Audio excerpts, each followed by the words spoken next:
حدیث میں آتا ہے 3 چیزوں میں نحوست ہے، یعنی نحوست ہو سکتی ہے 3 چیزوں میں، اس سے کوئی دھوکے میں نہ آ جائے اس حدیث سے، اس لیے میں اس کو بھی بیان کر کے اس کی تشریح کر دیتا ہوں۔ ایک آپ نے فرمایا گھر، ایک سواری اور ایک بیوی، تو پوری امت کا اتفاق ہے یہاں نحوست سے وہ والی نحوست مراد نہیں ہے جو زمانے جاہلیت میں نحوست تھی۔ زمانے جاہلیت میں تو یہ تھا کہ بعض گھر ایسے منحوس ہوتے ہیں کہ اگر آپ اس گھر میں چلے گئے تو آپ کی زندگی کی برکتیں ختم ہونا شروع ہو جائیں گی، تو یہ ہرگز مقصد نہیں ہے سواری کے بارے میں، کیونکہ حدیث میں صراحتاً نفی ہے کہ طیارہ نہیں ہو سکتا، یعنی نحوست اسلام میں ہے ہی نہیں۔ اس حدیث کا مفہوم یہ ہے، دیگر احادیث کو سامنے رکھ کر جو تمام محدثین اور فقہا مفہوم بیان کرتے ہیں وہ یہ ہے کہ یہ ایسی چیزیں ہیں کہ اگر یہ آپ کو آپ کی مرضی کی نہ ملے نا تو زندگی کی برکتیں ختم ہو جاتی ہیں۔ مثال کے طور پر آپ کو سواری اچھی نہیں ملی، اس زمانے میں سرکش گھوڑا بری سواری ہوتی تھی،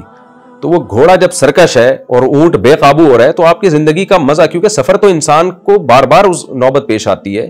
اب وہ گھوڑا ہی قابو میں نہیں آ رہا، کبھی گرا رہا ہے آپ کو، آدھا گھنٹہ اس کو سدھانے میں لگ رہا ہے اور اس پہ سوار ہونے میں لگ رہا ہے، پھر آگے سفر میں وہ بیڑا غرق کر رہا ہے آپ کا، تو ظاہر ہے یہ زندگی کی برکتیں ختم ہو جاتی ہیں اس سے۔ اسی طرح گھر،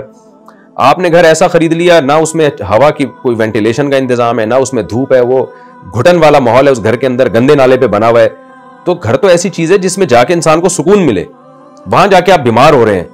تو اس حدیث میں ترغیب ہے کہ گھر اچھی لوکیشن پہ اچھا گھر لیا کرو، تاکہ یعنی جس میں آپ کی سکون ملے آپ کو۔ سواری بھی اچھی لیا کرو، آپ اس زمانے میں پرانی گاڑی کو دیکھ لینا، جو لوگ سستے کے چکر میں پرانی گھسی پٹی گاڑیاں لے لیتے ہیں، پیسہ بھی برباد ہوتا ہے، گاڑی بھی پھر سستے داموں بیچ کے جان چھڑانی پڑتی ہے، ٹائم برباد ہوتا ہے۔ تو اسی طرح اس حدیث کا مطلب ہے کہ بیوی بھی ایک ایسی نعمت ہے کہ اگر یہ ٹھیک نہیں ہے نا تو آپ کی زندگی عذاب بن جائے گی۔ تو وہ کون سی بیوی ہے جو نعمت نہیں ہوتی؟ وہ بد اخلاق عورت ہے، ناشکری عورتیں ہیں، وہ کیا کرتی ہیں کہ آپ کھلاتے رہو ساری زندگی، وہ ناشکری کرتی رہیں گی، پھر آپ کے بچوں کو آپ کا باغی بنا دیں گی۔ جو بچے نعمت بننے تھے وہ مائیں، بعض مائیں جو اس وقت میری اسپیچ نہیں سن رہی ہیں، جو مسائل کا سیشن نہیں سن رہی ہیں، ان میں بعض مائیں یہ کرتی ہیں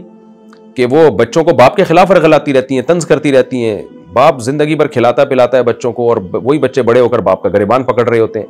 تو یہ مطلب ہے حدیث کا کہ عورت کے معاملے میں بہت احتیاط کرو، اچھے خاندان میں نکاح کیا کرو، اچھی بااخلاق عورت سے نکاح کیا کرو، اور ایسی عورت سے جس کے بارے میں حدیث میں آتا ہے تم سے محبت کرے اور تمہیں کثرت سے اولاد دے، کیونکہ اولاد اللہ کی نعمتوں میں سے بہت بڑی نعمت ہے۔ تو تمہیں اولاد ہی نہیں دے رہی، بس مجھے ایک ہی بچہ چاہیے، مزید بچہ ہی نہیں چاہیے، تو نحوست کا ایک مفہوم یہ بھی بیان کیا گیا ہے کہ وہ عورت جو آپ کو اولاد دینے کے لیے آمادہ نہ ہو، وہ بھی آپ کی زندگی برباد کر دے گی، کیونکہ بچوں سے گھر میں خوشیاں آتی ہیں اور بڑھاپے میں آپ کا سہارا بنتے ہیں، مالی لحاظ سے مدد کا ذریعہ بنتے ہیں۔ تو حدیث کا یہ مفہوم ہے۔ تو یہ مفہوم جو آج کل جاہل لوگ کرتے ہیں کہ عورت کے گھر میں آنے سے پیسہ جانا شروع ہو گیا، مال ختم ہونا، تو اس کا مطلب جب سے یہ بہو ہمارے گھر میں آئی ہے تو ہماری تنخواہ کم ہو رہی ہے، یہ جاہلوں کا تصور ہے، اسلام اس کو بالکل نہیں مانتا ہے، اور یہ بہت خطرناک بات ہے، خوب سمجھ لیں۔